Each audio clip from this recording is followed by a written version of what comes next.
ಮಾಗಡಿ ರಸ್ತೆಯಲ್ಲಿರುವಂಥ Prasanna theatre. Kotigobba cinema release ಆಯ್ತಲ್ಲ, ಅದಕ್ಕೋಸ್ಕರ ಅಭಿಮಾನಿಗಳು ಬಹಳ ಅಭಿಮಾನದಿಂದ 101 ಅಡಿ ಕಟೌಟ್ ಮಾಡಿದ್ರು. 101 ಅಡಿ ಕಟೌಟ್. ಆ ಕಟೌಟ್ ಜೊತೆಗೆ ತೆಂಗಿನ ಮರ ಎಲ್ಲ ಕೂಡ ನೆಲಕ್ಕೆ ಬಿದ್ದು.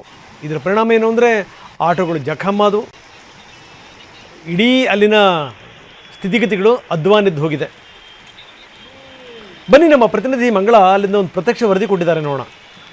ನಿನ್ನೆ ಸಂಜೆ ಗಾಳಿ ಸಹಿತ ಸುರಿದ ಧಾರಾಕಾರ ಮಳೆಗೆ ಪ್ರಸನ್ನ ಥಿಯೇಟರ್ ಮುಂಭಾಗದಲ್ಲಿ ಹಾಕಿದ್ದ 101 ಅಡಿಯ ವಿಷ್ಣುವರ್ಧನ್ ಅವರ ಕಟೌಟು ನೆಲಕ್ಕುರುಳಿರುವಂಥದ್ದು. ಸೊ ಇಲ್ಲೇ ಈ ಕಟೌಟನ್ನು ಹಾಕಲಾಗಿತ್ತು. ಏಪ್ರಿಲ್ 10ರಂದು ಕೋಟಿಗೊಬ್ಬ ಸಿನಿಮಾ ರಿಲೀಸ್ ಆಗಿತ್ತು. ಆ ಸಂದರ್ಭದಲ್ಲಿ ಅಭಿಮಾನಿಗಳು ಸಂಭ್ರಮಿಸೋದಕ್ಕೋಸ್ಕರ ಈ ಒಂದು ಕಟೌಟ್ನ 101 ಅಡಿ ಕಟೌಟ್ನ ಪ್ರಸನ್ನ ಥಿಯೇಟರ್ ಮುಂಭಾಗದಲ್ಲಿ ಹಾಕಿದ್ರು. ಸೊ ನಿನ್ನೆ ಏನು ಬೀಸಿದಂತಹ ಗಾಳಿಗೆ ಈ ಒಂದು ಕಟೌಟ್ ಬಿದ್ದಿರುವಂಥದ್ದು, ಜೊತೆಗೆ ಕಟೌಟ್ ಹಿಂದೆ ಇದ್ದಂಥ ತೆಂಗಿನ ಮರವು ಕೂಡ ನೆಲಕ್ಕುರುಳಿರುವಂಥದ್ದು ನೀವು ನೋಡ್ತಾ ಇರ್ಬೋದು. ಇಲ್ಲಿ ತೆಂಗಿನ ಮರ ಇರುವಂಥದ್ದು, ಜೊತೆಗೆ ಕಟೌಟ್ನ ಏನು ಯೂಸ್ ಮಾಡಲಾಗುತ್ತೆ, ಕಟ್ಗೆಗಳಾಗಿರ್ಬೋದು, ಕಟೌಟ್ನ ಏನು ಪೀಸ್ಗಳಾಗಿರ್ಬೋದು, ಅದೆಲ್ಲವೂ ಕೂಡ ಇಲ್ಲೇ ಬಿದ್ದಿರುವಂಥದ್ದು. ಈ ಒಂದು ಕಟೌಟ್ ಬಿದ್ದಾಗ ಇದು 101 ಅಡಿ ಕಟೌಟ್ ಇರೋದ್ರಿಂದ ವಿಜಯನಗರದ ಮಾಗಡಿ ರೋಡ್ ಏನಿದೆ, ಸೊ ಈ ಒಂದು ಮಾಗಡಿ ರೋಡ್ ಮುಂದೆ ಬಿದ್ದಿರುವಂಥದ್ದು. ಸೊ ಹೀಗಾಗಿ ಇಲ್ಲಿ ಸಾಕಷ್ಟು ಟ್ರಾಫಿಕ್ ಜಾಮ್ ಆಗಿದೆ. ಸೊ ಜೊತೆಗೆ ಈ ಒಂದು ರಸ್ತೆಯಲ್ಲಿ ನಿಲ್ಲಿಸಿದ 2 ಆಟೋಗಳು ಕೂಡ ಜಖಮ್ ಆಗಿರುವಂಥದ್ದು ನೀವು ನೋಡ್ತಾ ಇರ್ಬೋದು. ಬ್ಯಾರಿಕೇಡ್ ಬಿದ್ದಿರೋದು, ಜೊತೆಗೆ ಆಟೋ ಜಖಮ್ ಆಗಿ ಗ್ಲಾಸ್ಗಳು ಪುಡಿ ಆಗಿರುವಂಥದ್ದು. ಜೊತೆಗೆ ನೀವು ನೋಡ್ತಾ ಇರ್ಬೋದು ಅಲ್ಲೂ ಕೂಡ ಆಟೋ ಗ್ಲಾಸ್ ಏನಿದೆ ಅದು ಕೂಡ ಬಿದ್ದಿರೋವಂಥದ್ದು. ಸೊ ಸಾಕಷ್ಟು ಸಮಸ್ಯೆ ಉಂಟಾಗಿರುವಂಥದ್ದು, ಟ್ರಾಫಿಕ್ ಜಾಮ್ ಉಂಟಾಗಿರುವಂಥದ್ದು. ಸೊ ಆದರೂ ಕೂಡ ಇಷ್ಟೆಲ್ಲ ಆದ್ರೂ ನೆನ್ನೆ ಸಂಜೆ ಯಾವುದೇ BBMP ಅಂದರೆ GBA ಅಧಿಕಾರಿಗಳು ಸ್ಥಳಕ್ಕೆ ಬಂದಿಲ್ಲ. ಕಾಲ್ ಮಾಡಿದ್ರು ಕೂಡ ಪ್ರಸನ್ನ ಥಿಯೇಟರ್ನವರು ಕಾಲ್ ಮಾಡಿದ್ದಾರೆ GBA ಅಧಿಕಾರಿಗಳಿಗೆ. ಸೊ ಯಾರು ಕೂಡ ಬಂದಿಲ್ಲ. ಸೊ ಯಾವಾಗ ಇಲ್ಲಿ ಟ್ರಾಫಿಕ್ ಸಮಸ್ಯೆಗಳು ಆಯಿತು, ಇಷ್ಟೊಂದೆಲ್ಲ ಸಮಸ್ಯೆಗಳು ಆಯಿತು, ಸೊ ಆವಾಗ ಇಲ್ಲಿನ ಪೊಲೀಸರು, ಮಾಗಡಿ ರೋಡ್ ಪೊಲೀಸರು ಏನಿದ್ರೆ ಅವರೇ ಬಂದು ಇಲ್ಲಿ ಎಲ್ಲವನ್ನ ಕೂಡ ಕ್ಲಿಯರ್ ಮಾಡಿರುವಂಥದ್ದು. ಜೊತೆಗೆ GT ಮಾಲ್ ಸಿಬ್ಬಂದಿಗಳಾಗಿರ್ಬೋದು, ಪ್ರಸನ್ನ ಥಿಯೇಟರ್ನವರಾಗಿರ್ಬೋದು, ಅವರೇ ಸೇರಿಕೊಂಡು ಇದನ್ನೆಲ್ಲ ಕ್ಲಿಯರ್ ಮಾಡಿ ಈ ಒಂದು ಏನು ಪ್ರೈವೇಟ್ ನವ್ರನ್ನ ಕರೆಸಿ ತೆಂಗಿನ ಮರವನ್ನು ಕಟಾವು ಮಾಡಿ, ಜೊತೆಗೆ ಈ ಒಂದು ಕಟೌಟ್ ಬಿದ್ದಿದೆ ಅದನ್ನು ತೆರವುಗೊಳಿಸಿ ಏನು ಟ್ರಾಫಿಕ್ ಜಾಮ್ನ ಇಲ್ಲಿ ಕ್ಲಿಯರ್ ಮಾಡಿರೋವಂಥದ್ದು. ಸೊ ಇಲ್ಲಿನ ಪೊಲೀಸರು ಇಡೀ ನಿನ್ನೆ ರಾತ್ರಿ ಇದನ್ನು ಕ್ಲಿಯರ್ ಮಾಡೋದಕ್ಕೆ ಹರಸಾಹಸ ಪಟ್ಟಿದ್ದಾರೆ ಅಂತ ಹೇಳಲಾಗ್ತಿದೆ. ಸೊ ಇಷ್ಟೆಲ್ಲ ಆದರೂ ಕೂಡ ಯಾವ ಥರ GBA ಅಧಿಕಾರಿಗಳ ನಿರ್ಲಕ್ಷ್ಯ ತೋರಿಸ್ತಿದ್ದಾರೆ ಅಂತ ಅಂದರೆ ಇವಾಗ 9:15 ಆಯಿತು, ಆದರೂ ಕೂಡ ಇನ್ನೂ ಕೂಡ ಇದನ್ನು ತೆರವುಗೊಳಿಸೋದಕ್ಕೆ GBA ಅಧಿಕಾರಿಗಳು ಯಾರೂ ಕೂಡ ಈ ಸ್ಥಳಕ್ಕೆ ಬಂದಿಲ್ಲ. ಇಲ್ಲಿ ಥಿಯೇಟರಲ್ಲಿ KD ಸಿನಿಮಾ ಕೂಡ ರಿಲೀಸ್ ಆಗಿದೆ. ಇವತ್ತು ಸಾಕಷ್ಟು ಜನ ಅಭಿಮಾನಿಗಳು ಬಂದಿದ್ದಾರೆ ಸಿನಿಮಾ ನೋಡೋದಕ್ಕೆ. ಅವರೆಲ್ಲರೂ ಇದೇ ಹಾದಿಲಿ ಸಾಕೊಂಡು ಥಿಯೇಟರ್ಗೆ ಹೋಗ್ತಿದ್ದಾರೆ.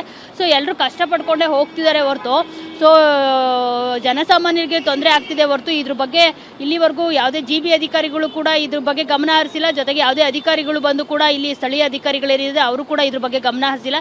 ಇದು ಕಂಪ್ಲೀಟ್ಲಿ GBA ಅಧಿಕಾರಿಗಳ ಫೇಲ್ಯೂರ್ ಅನ್ನೋದು ಎದ್ದು ಕಾಣ್ತಿರೋವಂಥದ್ದು. ಕ್ಯಾಮ್ರಾ ಪರ್ಸನ್ ಜಗನ್ ಜೊತೆ ಮಂಗಳರಾಜ್ ಗೋಪಾಲ್, TV9 ಬೆಂಗಳೂರು.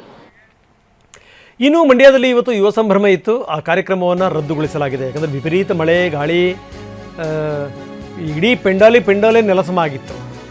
ಹೀಗಾಗಿ ಏನು ಅಂದರೆ ಯುವ ಸಂಭ್ರಮ ಕಾರ್ಯಕ್ರಮವನ್ನು ಮುಂದೂಡಲಾಗಿದೆ. ಮಂಡ್ಯ VV ಆವರಣದಲ್ಲಿ ಇದಕ್ಕೊಂದು ದೊಡ್ಡ ಕಾರ್ಯಕ್ರಮವನ್ನು ಹಮ್ಮಿಕೊಳ್ಳಲಾಗಿತ್ತು. ವೇದಿಕೆಯೇ ನೆಲಸಮ ಆಯಿತು. ಹೀಗಾಗಿ ಇನ್ನೇನು ಕಾರ್ಯಕ್ರಮ ಮಾಡ್ತಾರೆ, ಬೇಡವೇ ಬೇಡ ಅಂತ ಮುಂದಕ್ಕೆ ಹಾಕಿದರು. ಸ್ಥಳಕ್ಕೆ ಶಾಸಕ ಗಣಿಗ ರವಿಕುಮಾರ್ ಭೇಟಿ ಕೊಟ್ಟಿದ್ದರು. ನೆಕ್ಸ್ಟ್ ಕಾರ್ಯಕ್ರಮ ಮಾಡ್ತಾರಂತೆ. ಬನ್ನಿ, ನಮ್ಮ ಪ್ರತಿನಿಧಿ ದಿಲೀಪ್ ಅಲ್ಲಿಂದ ಒಂದು ಪ್ರತ್ಯಕ್ಷ ವರದಿ ಕೊಟ್ಟಿದ್ದಾರೆ, ನೋಡೋಣ. ಕಳೆದ ರಾತ್ರಿ ಸುರಿದಂಥ ಭಾರಿ ಮಳೆಗೆ ಸಾಕಷ್ಟು ಅವಾಂತರಗಳು ಸೃಷ್ಟಿಯಾಗಿರುವಂಥದ್ದು. ಮಂಡ್ಯ ವಿವಿಯಲ್ಲಿ ಆಯೋಜನೆ ಮಾಡಿದಂಥ ಯುವ ಸಂಭ್ರಮಕ ಕಾರ್ಯಕ್ರಮಕ್ಕೂ ಕೂಡ ಮಳೆ ಅಡ್ಡಿಯಾಗಿರುವಂಥದ್ದು. ನಾನು ದೃಶ್ಯದಲ್ಲಿ ತೋರಿಸ್ತಾ ಹೋಗ್ತೇನೆ. ಇವತ್ತು ಈ ಒಂದು ಕಾರ್ಯಕ್ರಮನ ಆಯೋಜನೆ ಮಾಡಿದ್ದು ಯಾಕಂದರೆ ಸುಮಾರು 20,000 ವಿದ್ಯಾರ್ಥಿಗಳನ್ನು ಸೇರಿಸಿ ಈ ಒಂದು ಸಾಂಸ್ಕೃತಿಕ ಕಾರ್ಯಕ್ರಮ ಮಾಡಬೇಕು ಅನ್ನುವಂಥ ನಿಟ್ಟಿನಲ್ಲಿ ಶಾಸಕರಾದಂಥ ರವಿ ಗಣಿಗ ಅವರು ಮುಂದಾಲೋಚನೆ ಮಾಡಿದರು. ಆದರೆ ಈ ಒಂದು ಕಾರ್ಯಕ್ರಮಕ್ಕೆ ಈಗ ಮಳೆ ಅಡ್ಡಿಯಾಗಿ ಈಗ ಸಂಪೂರ್ಣವಾಗಿ ಕಾರ್ಯಕ್ರಮ ರದ್ದು ಮಾಡಲಿಕ್ಕೆ ಹಂತಕ್ಕೆ ಬಂದಿರುವಂಥದ್ದು. ಯಾಕಂದರೆ ಹಾಕಿದ್ದಂಥ ಪೆಂಡಾಲ್ ಸಂಪೂರ್ಣವಾಗಿ ಕುಸಿದು ಕಳೆದ ರಾತ್ರಿ ಸಾಕಷ್ಟು ಮಳೆ ಆಯಿತು. ಜೊತೆಗೆ ಬಿರುಗಾಳಿ ಕೂಡ ಸಾಕಷ್ಟು ಇದ್ದಂಥ ಕಾರಣಕ್ಕೋಸ್ಕರ ಹಲವು ಕಡೆ ಈ ರೀತಿಯಾದಂಥ ಅವಾಂತರಗಳು ಸೃಷ್ಟಿಯಾಯಿತು. ಇವತ್ತು ಚಂದನ್ ಶೆಟ್ಟಿ ಮತ್ತು ಕಿಶನ್ ಬೆಳಗಲಿ ಸೇರಿದಂತೆ ಸಾಕಷ್ಟು ಕಲಾವಿದರು ಈ ಒಂದು ಕಾರ್ಯಕ್ರಮದಲ್ಲಿ ಭಾಗಿಯಾಗ್ತಾ ಇದ್ರು. ಆದರೆ ಈ ಒಂದು ಕಾರ್ಯಕ್ರಮಕ್ಕೆ ಮಳೆ ಅಡ್ಡಿಯಾಗಿದ್ದಂಥ ಕಾರಣಕ್ಕೋಸ್ಕರ ಈಗ ಸಂಪೂರ್ಣವಾಗಿ ರದ್ದನ್ನು ಮಾಡಲಿಕ್ಕೆ ಮುಂದಾಗಿರುವಂಥದ್ದು. ಈ ಬಗ್ಗೆ ಮಾತನಾಡಲಿಕ್ಕೆ ನಮ್ಮ ಜೊತೆ ಶಾಸಕರಾದಂಥ ರವಿ ಗಣಿಗ ಅವರು ಇದ್ದಾರೆ. ಅವ್ರನ್ನೇ ಮಾತಾಡಿಸ್ತಾ ಹೋಗ್ತೇನೆ. ಸಾಕಷ್ಟು ನಿರೀಕ್ಷೆ ಇಟ್ಕೊಂಡಿದ್ರಿ ಸರ್ ಈ ಒಂದು ಕಾರ್ಯಕ್ರಮಕ್ಕೆ.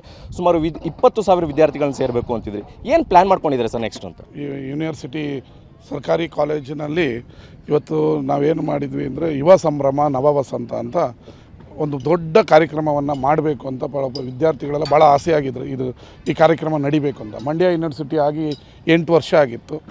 8 ವರ್ಷದಲ್ಲಿ ದೊಡ್ಡ ಕಾರ್ಯಕ್ರಮ ಯೂನಿವರ್ಸಿಟಿಯಲ್ಲಿ ಆಗಿರಲಿಲ್ಲ. ಎಲ್ಲ ನಮ್ಮ ಯೂನಿವರ್ಸಿಟಿ ಅಂಡರಲ್ಲಿ ಬರುವಂಥ 48 ಡಿಗ್ರಿ ಕಾಲೇಜಿನ ವಿದ್ಯಾರ್ಥಿಗಳು ಸರಿಸುಮಾರು ಒಂದು 20,000 ರಿಂದ 25,000 ಜನ ಆಗ್ತಾರೆ. ಸೇರಿಸಿ ಅವ್ರಿಗೆ ಒಂದು ಒಳ್ಳೆ ಕಾರ್ಯಕ್ರಮ ಮತ್ತು ರೋಮನ್ ಶೈಲಿಯಲ್ಲಿ ಹೆಬ್ಬಾಗ್ಲನ್ನು ಮಾಡಿದೆ. ಅದನ್ನು ಉದ್ಘಾಟನೆ ಮಾಡಬೇಕಂದಿದೆ. ಬಟ್ ಅನ್ಎಕ್ಸ್ಪೆಕ್ಟೆಡ್ ಮಳೆ ಬರಬಾರ್ದು ಅಂತಲ್ಲ, ಆದರೆ ನಮ್ಮ ಕಾರ್ಯಕ್ರಮ ಎಲ್ಲ ಪೆಂಡಲೆಲ್ಲ ಬಿದ್ದೋಯ್ತಲ್ಲ ಅಂತ ಬೇಜಾರಾಗ್ತದೆ. ಸರ್, ವಿದ್ಯಾರ್ಥಿಗಳಿಗೂ ಕೂಡ ಮಾಹಿತಿಯನ್ನು ಕೊಟ್ಟಿದ್ರಿ. ಈಗ ಏನೆಲ್ಲ ತಿಳಿಸ್ತಾ ಇದ್ರಿ ಸರ್? ಅವ್ರಿಗೆ ಏನು ಬೇರೆ ವ್ಯವಸ್ಥೆ ಏನು ಮಾಡ್ತಾ ಇದ್ರಿ ಅಂತ? ಇಮಿಡಿಯೇಟ್ಲಿ ಎಲ್ಲ ಗ್ರೂಪಲ್ಲಿ ಹಾಕಿದ್ವಿ, ತಾತ್ಕಾಲಿಕ ರದ್ದಾಗಿದೆ ಅಂತ.